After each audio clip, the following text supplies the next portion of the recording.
Скоро будем убирать картошку и другой урожай. Придется много топить печки, сжигать мусор на участке. Каковы правила противопожарной безопасности, чтобы не спалить дом и соседей? В первую очередь необходимо убедиться, что печное отопление находится в исправности.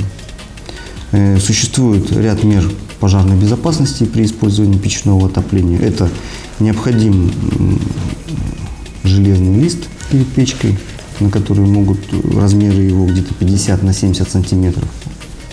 Значит, на который, если в случае открывания дверки, может вывалиться уголь, то есть соблюдаются определенные меры пожарной безопасности.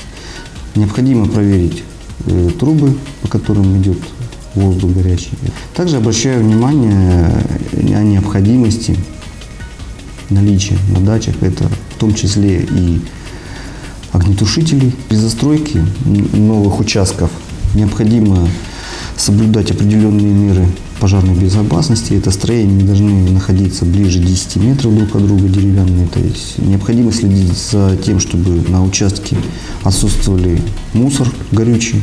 То есть все это может перерасти в пожар, может от одного строения перекинуться на другое.